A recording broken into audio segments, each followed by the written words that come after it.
desea grabar o transmitir por Facebook, pueden hacerlo con toda libertad, ¿sí? El pueblo necesita escuchar la palabra de Dios, no solo aquí, necesita también escucharlo afuera, ¿sí? Necesita de repente escuchar un mensaje de vida y esperanza. Así es que si usted quiere hacerlo, por favor, hágalo con toda libertad. Vamos a pedir que los niños tengan la gentileza de salir con sus maestras en esta mañana. Gracias, hermano.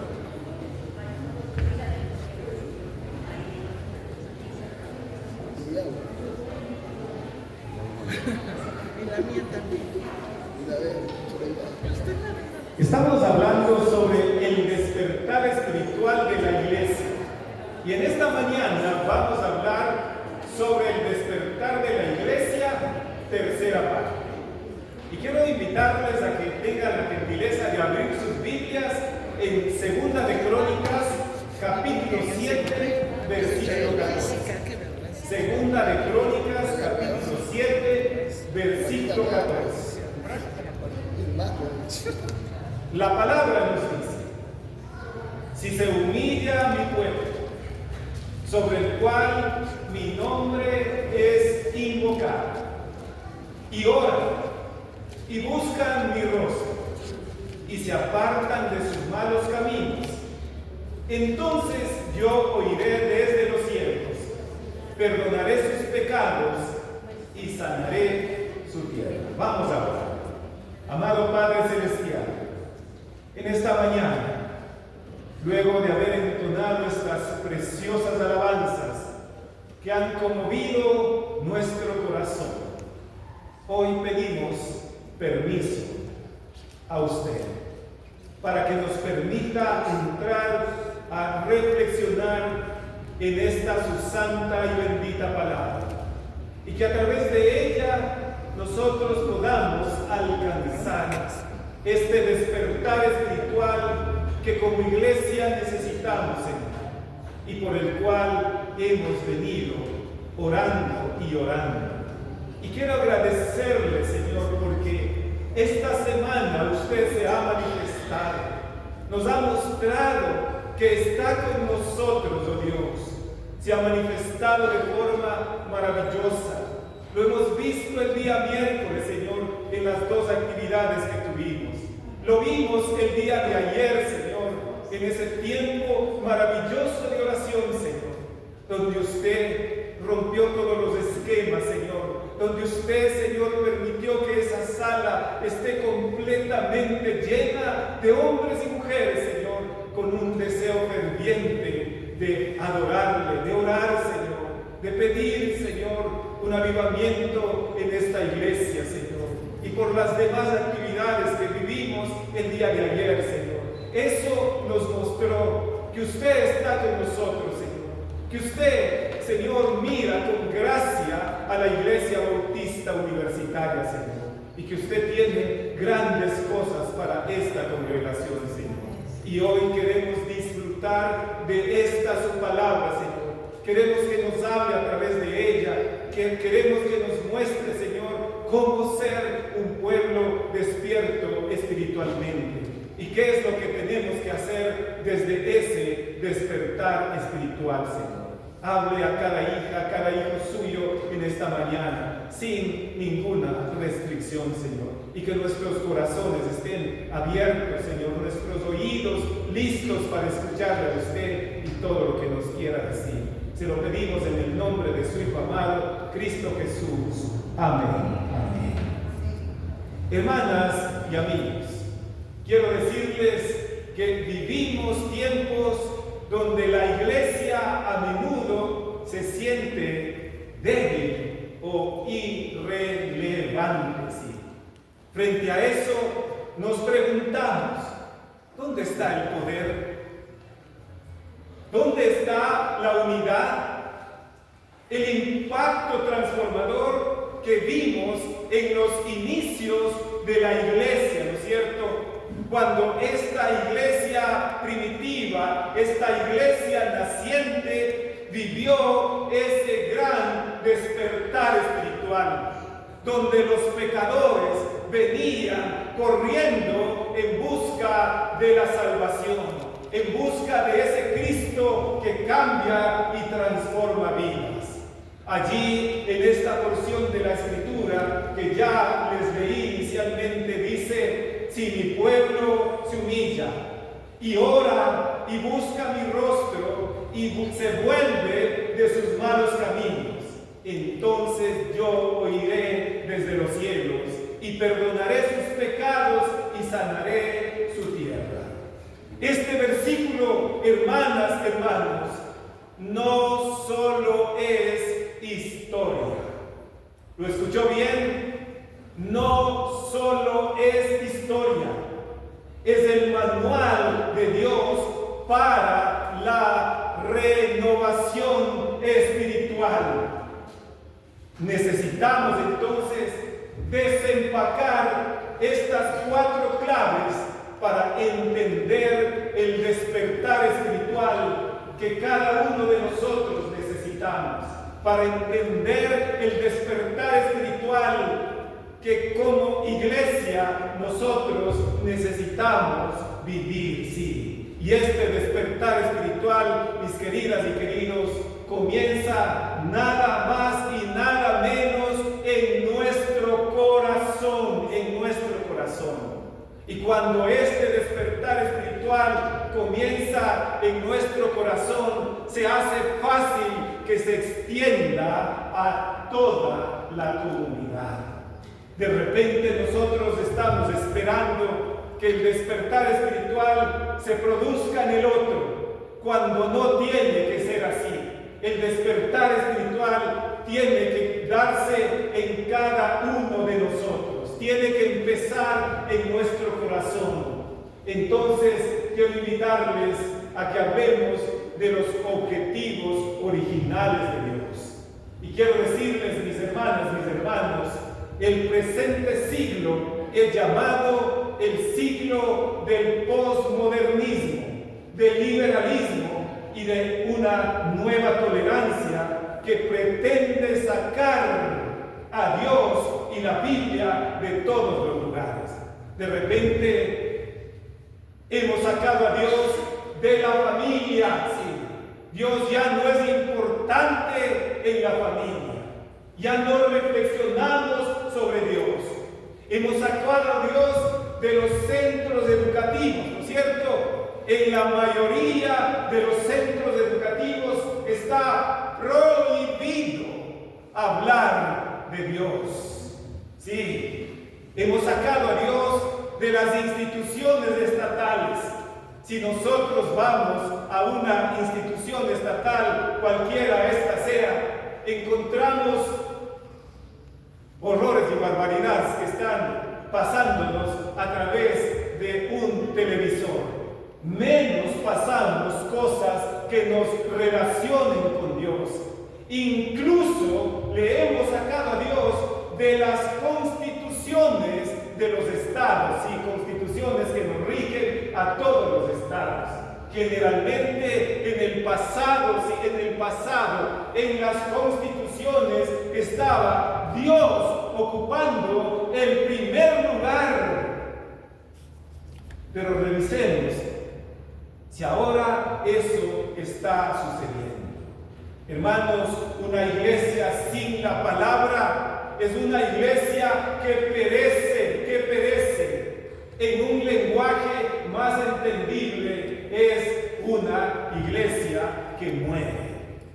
Allí en 1 Samuel capítulo 1, versículo 3, nos dice a nosotros esta palabra: cada año Elcana salía de su pueblo para adorar al Señor Todopoderoso y ofrecerle sacrificios, donde Ofni y Finés, los hijos de Elí, oficiaban como sacerdotes del Señor. Y nosotros, los que hemos leído esta primera carta, este primer libro de Samuel, ya sabemos cuáles fueron los resultados catastróficos. Los hijos de Elí murieron. ¿Y sabe por qué murieron? Porque eran excelentes sacerdotes, porque eran excelentes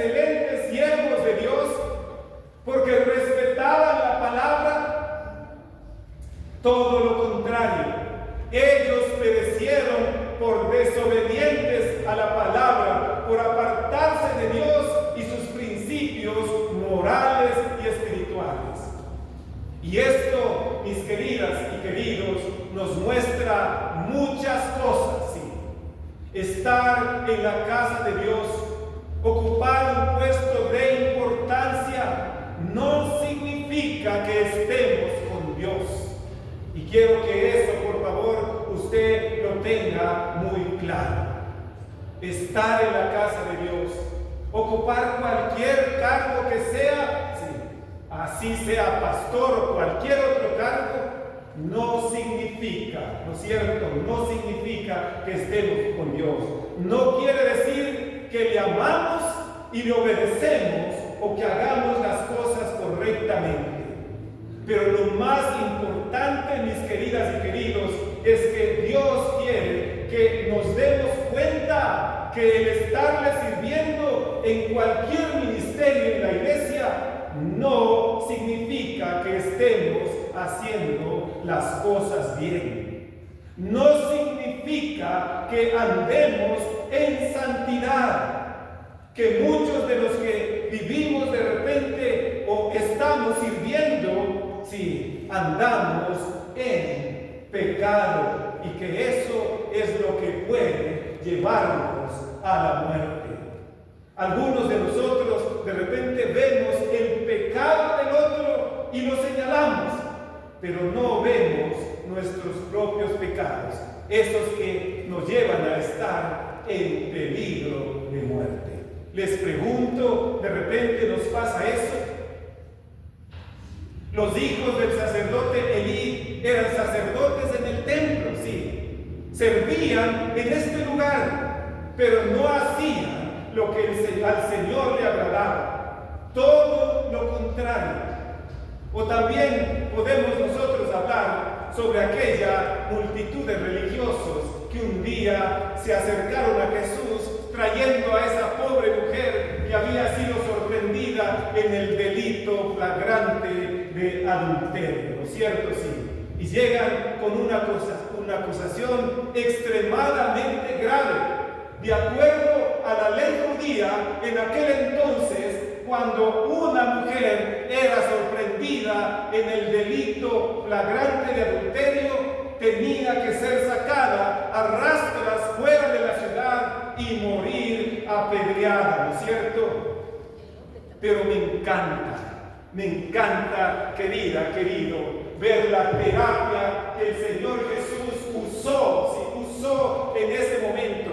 Y yo pensaba, no sé si Jesús era psicólogo. Sí, los psicólogos están acá, quizá me pueden decir, ¿Jesús era psicólogo? Algunos dicen que sí era psicólogo. Pero queridos, es impresionante ver lo que Jesús hace. Primero, hace terapia con los acusadores. Sí, con los acusadores. Y les dice, aquel de ustedes que esté sin pecado, que lance la primera piedra. Ay. Si prestamos atención a esto, nosotros podemos darnos cuenta que del susto ni siquiera le pagaron la consulta a Jesús. Todos salieron huyendo en precipitada carrera. Segundo proceso de tratamiento terapéutico. Y el más importante,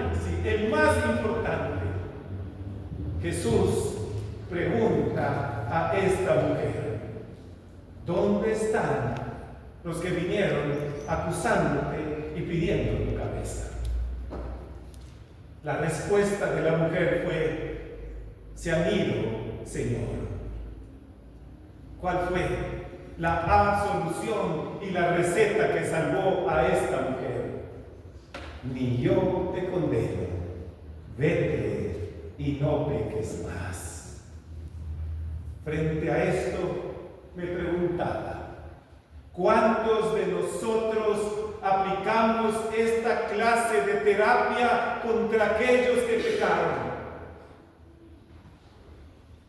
¿Cuántos de nosotros aplicamos esta clase de terapia contra aquellos que nos han ofendido o nos han lastimado?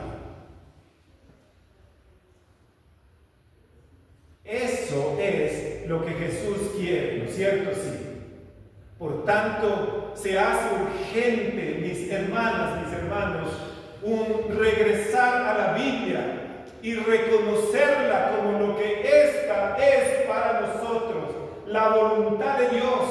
Es menester reconocer a esta Biblia como el manual de conducta y máxima autoridad de Dios para la iglesia.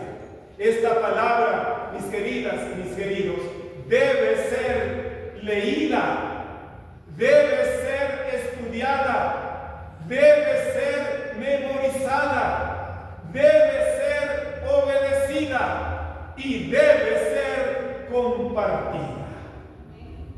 Solo pregunto, ya saben que yo soy preguntón, ¿cuántos estamos cumpliendo con estas cosas que les acabo de mencionar? Sí, esta palabra debe ser leída.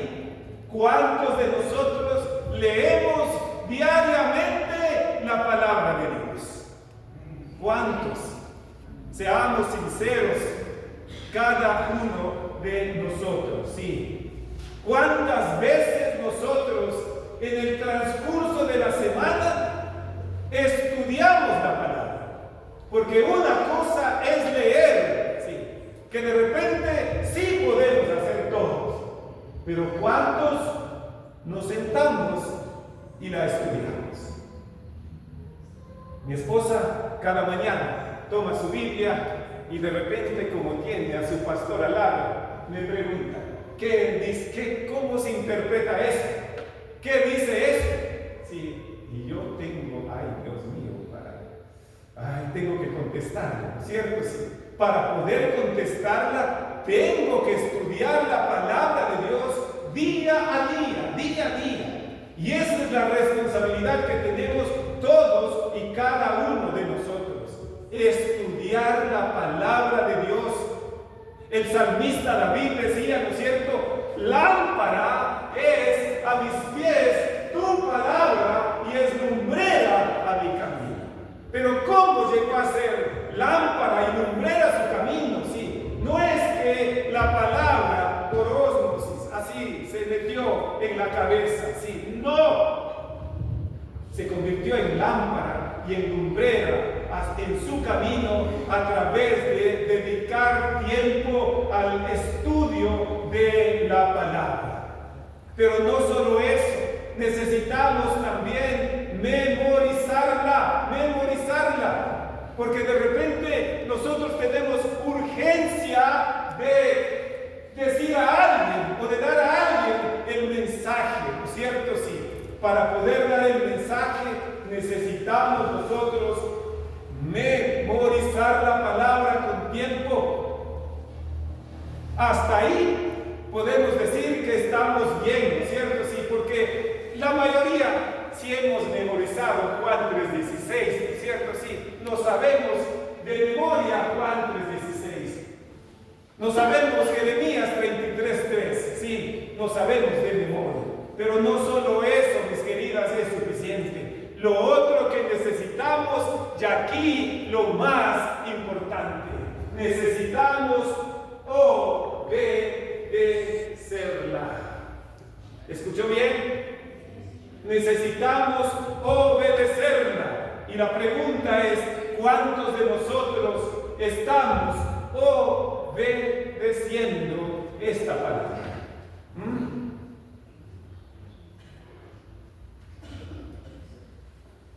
Allí en el Evangelio de Juan, en el capítulo 5, en el verso 39, dice: ustedes estudian con diligencia las Escrituras, porque piensan que en ella hayan la vida eterna, y son ellas las que dan testimonio a favor de mí. Y allí, en 2 Timoteo, me encanta esta porción de la Escritura, porque nos desafía a nosotros a estudiar la palabra, a memorizarla, a conocerla, a aplicarla en nuestra vida. Dice allí en 2 Timoteo capítulo 3, versos 13 al 17: mientras que esos malvados embaucadores irán de mal en peor, engañando y siendo engañados. Pero tú, ¿le habla usted? ¿Le habla usted? Le está hablando a usted. Pero tú permanece firme en lo que has aprendido y de lo cual estás convencido, pues sabes de quién lo aprendiste. Desde tu niñez conoces las sagradas escrituras que pueden darte la sabiduría necesaria para la salvación mediante la fe en Cristo Jesús. Toda la escritura, sí, toda la escritura. Por favor, para los novotestamentarios que piensan que solo el Nuevo Testamento es el que vale, sí, es el importante. Pablo dice, escribiéndole a su joven discípulo, toda la escritura es inspirada por Dios y útil para enseñar, para reprender, para corregir y para instruir en justicia, a fin de que el siervo de Dios esté enteramente capacitado. ¿Para qué cosa? Esté enteramente capacitado para toda buena obra. Y de repente podemos decir, cuando habla de siervo, es que es al pastor. Nada que ver, mi querida, mi querido. La responsabilidad es para todos nosotros, porque todos nosotros somos siervos de Dios. Cuando estemos en la presencia de Dios, no vamos a tener argumento que valga, ¿no es cierto, abogada? No va a haber argumento que valga. No, es que yo no era pastor, entonces por esa razón es que no tenía necesidad de practicar esto. Pero resulta ser que los siervos de Dios somos todos nosotros. No hay excepción. No hay pero que valga delante de Dios. Hermanos amados, debemos tomar en cuenta que hemos sido delegados en este mundo para testificar de Cristo. Esta razón nos lo muestra el libro de los Hechos, allí en el capítulo 1, en el verso 8, que es una porción de la Escritura también muy conocida. Esta porción de la Escritura nos dice, pero cuando venga, sí, qué precioso es esto, ¿no es cierto? Cuando venga el Espíritu Santo sobre ustedes. Y algunos dicen, ¿no es cierto? Y la mayoría decimos que el Espíritu Santo ya vino sobre nosotros, ya está en nosotros. ¿Cuántos lo creen? Amén. ¿Cuántos dicen esto, no es cierto, de que el Espíritu Santo ya está en nosotros? Amén. Pero tomemos en cuenta los que decimos que ya tenemos el Espíritu Santo en nosotros, lo que dice esta palabra. Pero cuando venga el Espíritu Santo sobre ustedes, recibirán, recibirán poder y serán mis testigos, tanto en Jerusalén como en toda Judea y Samaria y hasta los confines de la tierra.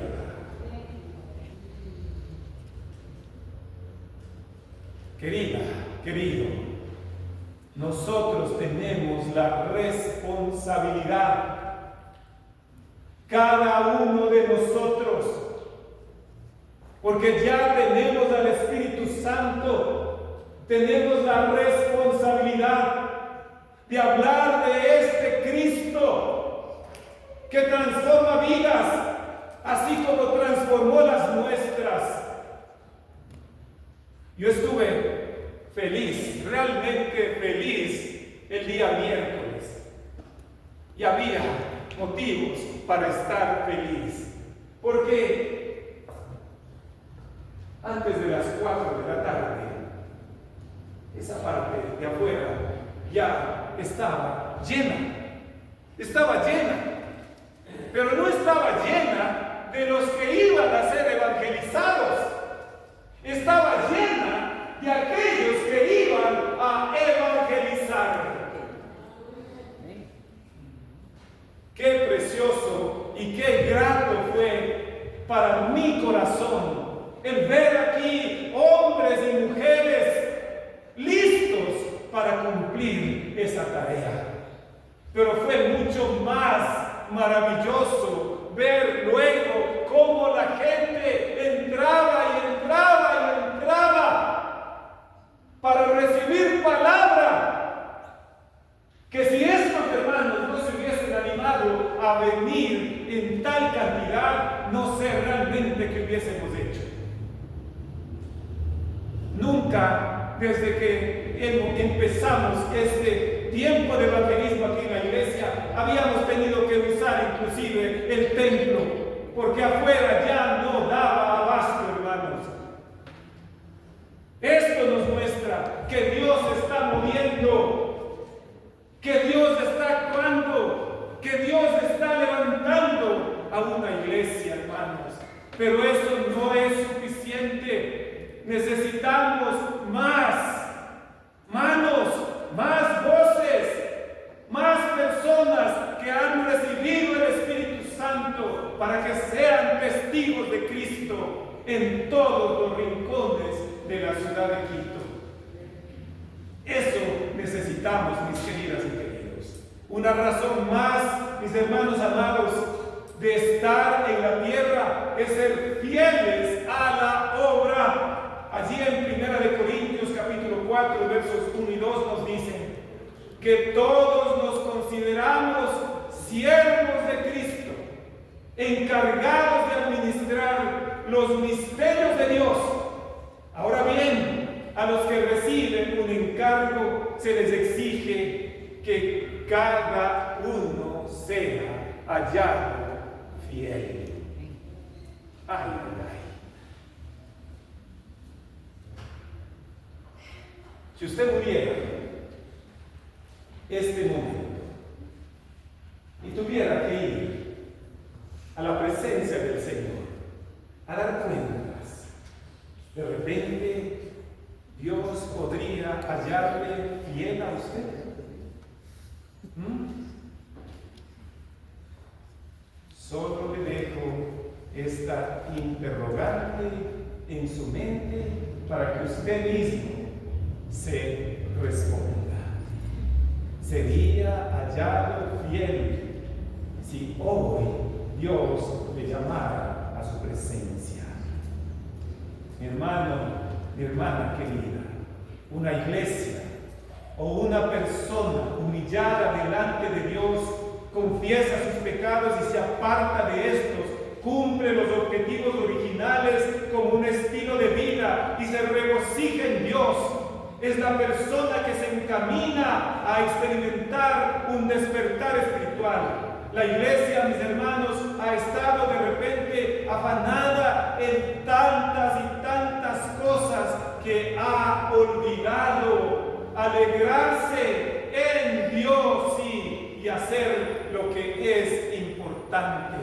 De repente nosotros tenemos tiempos y hacemos todo lo posible para quedar bien con el vecino, ¿no es cierto? Sí, con el compañero, con la familia, con el cliente, pero poco hacemos para quedar bien con Dios, con Él, que es el personaje más importante. Sí, le repito, ¿no es cierto? Nos damos tiempo para quedar bien con todo el mundo, pero quedamos bien con Dios. ¿Quedamos bien con Él? ¿Le buscamos a Él para reunirnos día a día? ¿Le invitamos a un cafecito a Jesús?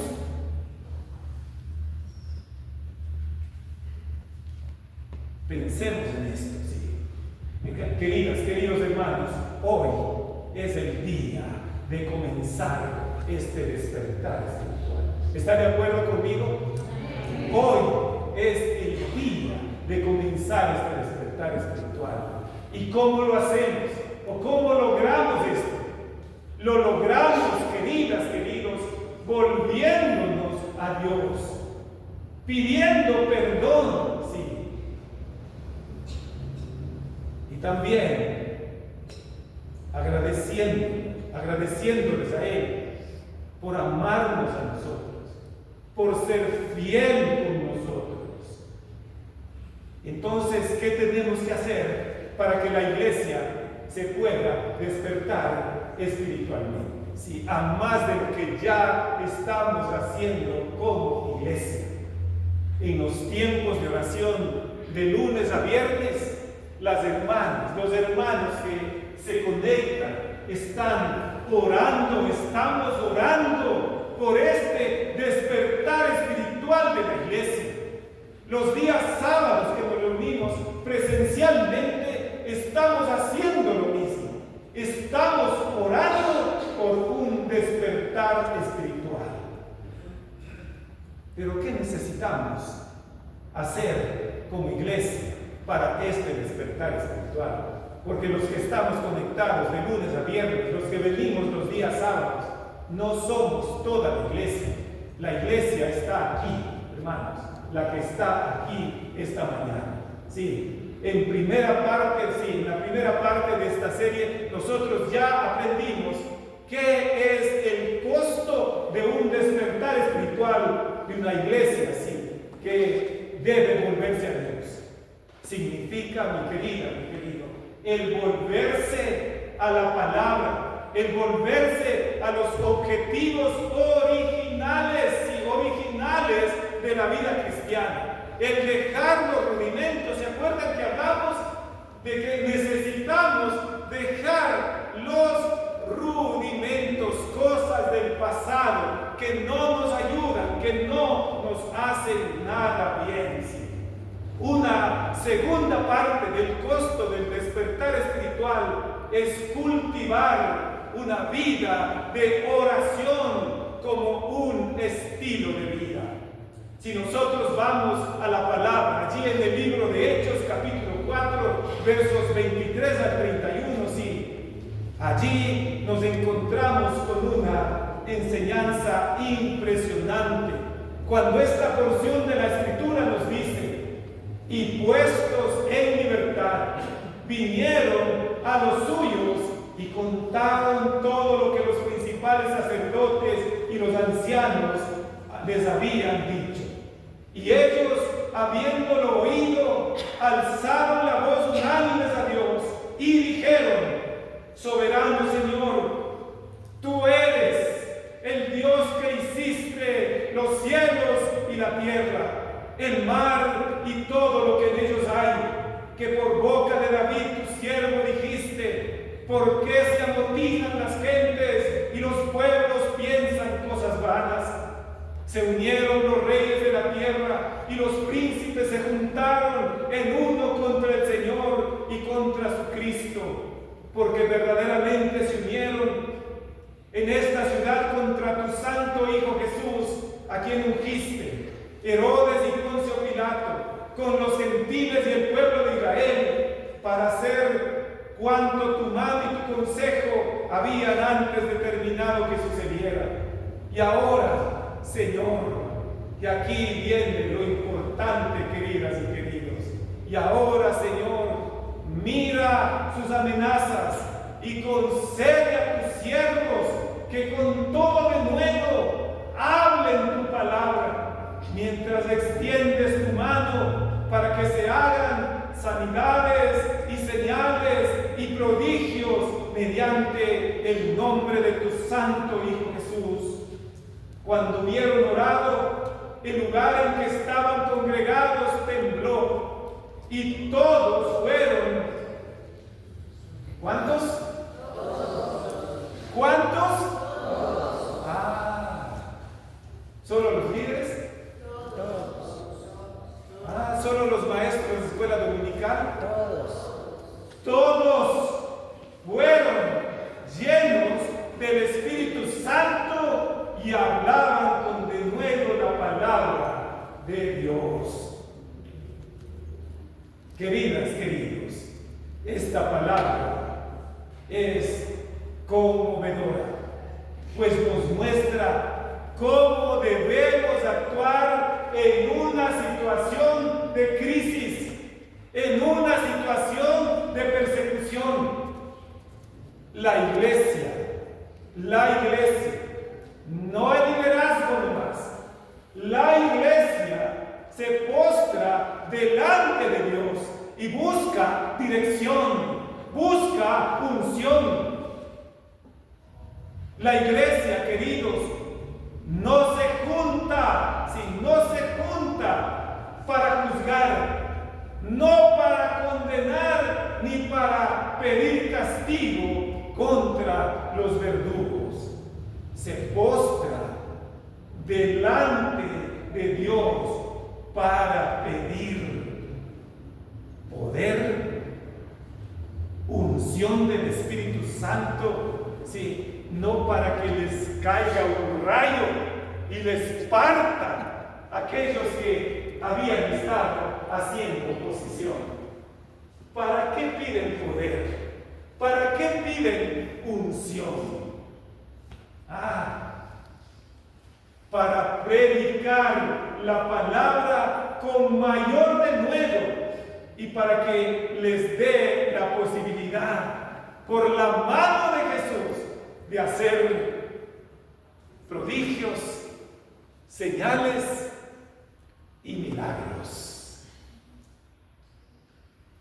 ¿Qué tal si como iglesia nosotros decidimos adoptar y tomar esta actitud que tomaron los discípulos de Cristo en ese momento tan difícil? ¿Qué tal si como iglesia nosotros, en vez de dividirnos, en vez de luchar unos contra otros, comenzamos a decirle al Señor: Señor, dame poder, Señor, danos unción, Señor, permítenos predicar la palabra con denuedo, Señor, anhelamos y queremos que los pecadores vengan a ti. ¿Qué tal, hermanos? Pregunto, ¿qué clase de iglesia seremos cuando nosotros comencemos a hacer esto? Sí. Hermanos, de repente en la iglesia nosotros nos encontramos con tres clases de personas. Y ya voy a ir terminando porque esto, decía un profesor en el seminario, esto es más apasionante que el matrimonio. Y tenemos que seguir viendo esto, que es lo que le da salud, le da vida a la iglesia, le despierta y le hace ver qué es lo que tiene que hacer. Sí. Según los expertos, hay tres clases de personas en la iglesia. Número uno, los que hablan, predican y enseñan sobre la oración, pero no oran. Sí. No oran, sí. Porque sí, de repente habemos expertos en predicar, en enseñar la palabra, pero no oramos. No oramos. ¿A cuántos nos pasa eso? De repente a muchos. Número dos, los que hablan, predican y enseñan sobre la oración como resultado de su constante experiencia de una vida de oración. Y número tres, los que no les gusta hablar ni escuchar sobre la oración, pues no oran, sí. Y ojo, mis queridos, los tres son cristianos, pero con diferentes resultados.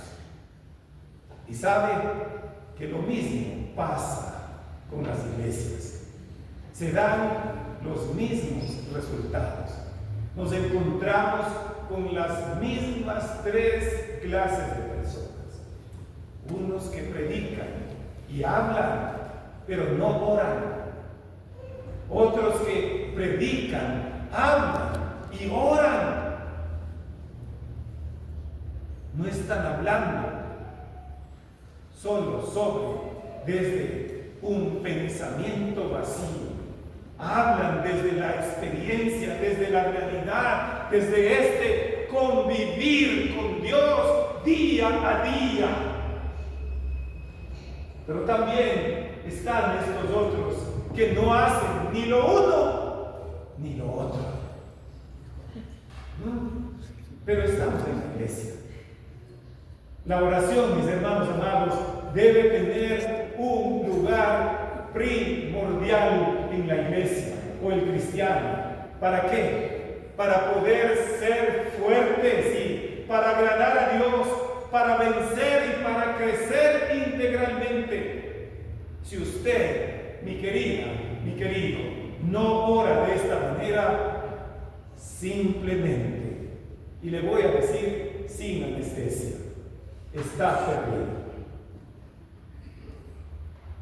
¿Sí escuchó bien? Está perdido. Si la iglesia no ora de esta manera, también la iglesia está perdida, mis hermanos. Sí, ha equivocado el rumbo. Se ha desviado del propósito para el cual Dios la estableció. Nosotros vemos en la iglesia primitiva que cada vez que estos hermanos querían tener éxito, luego de un periodo de crisis, ellos se juntaban y oraban, pedían la dirección de Dios, pedían la unción de Dios, pedían el poder para predicar la palabra. Eso hacía la iglesia. Esa era la razón por la que cuando uno de los discípulos de Cristo abría la boca, 3,000 se convertían. ¿Por qué? Porque había una iglesia que oraba. Porque había una iglesia que solicitaba el poder y la unción de parte de Dios. ¿Por qué? Sí, ¿por qué? En aquel entonces, cuando Pedro se para y predica, 5,000 se convierten. Porque había una iglesia que oraba. Hermanos, hermanas, quiero hacerles este desafío a ustedes. Quiero que todos nosotros como congregación nos desafiemos, hermanos, y nos propongamos ser una iglesia de oración. Nos propongamos ser una iglesia que busca constantemente el rostro de Dios. Cuando hagamos esto, a ninguno de nosotros nos va a quedar el deseo de querer irnos de esta congregación, porque vamos a estar ocupados en la tarea más importante, que es ser una iglesia que ora, una iglesia que busca y pide la unción, el poder, la autoridad de Dios para predicar la palabra. Allí va a cambiar. Yo agradezco, sí, agradezco porque hay hermanos que ahora están orando porque ya tengamos los cultos. Y así como va, parece ser que sí, ¿no es cierto? Pero, sí, hermanos, tenemos que ser persistentes en la oración. Orar y orar. Les había mencionado en la primera parte de esta prédica, ¿no es cierto?, de aquel hombre en Inglaterra. ¿Cuánto tiempo oró para poder tener la posibilidad siquiera de predicar un mensaje en la iglesia? ¿Cuánto tiempo oró, se acuerdan? 4 años. No 4 meses. 4 años. 4 años oró para que se le permitiera, para que su pastor le permitiera predicar. No sé, ¿cuántos de los varones aquí están orando para que el pastor se compadezca y les deje predicar? ¿Cuántos son? están orando? ¿Ah? Recuerden que este hombre oró durante 4 años. Y el pastor, hasta burlándose de él, le dio un espacito el miércoles, donde se quedaron 17 curiosos a escuchar su mensaje, ¿no es cierto? Y luego vinieron más y más. Y en 3 meses ya 35,000 personas habían aceptado a Cristo Jesús. Ese es el resultado de la oración. Y ese es el resultado que nosotros aspiramos ver aquí en esta congregación. Y va a ser posible cuando, como congregación, nosotros nos dediquemos a orar. La próxima semana les voy a estar hablando cómo cultivar, ¿sí? Y por qué cultivar una vida de oración. Le animo a que usted venga, ¿sí?, la próxima semana para escuchar esto, ¿sí? ¿Por qué es necesario que como iglesia nosotros podamos cultivar una vida de oración? ¿Cuántos van a venir? Amén. Amén. Conste que ustedes dijeron, así será. Así será. Vamos a estar presentes. Pónganse de pie, por favor. Vamos a...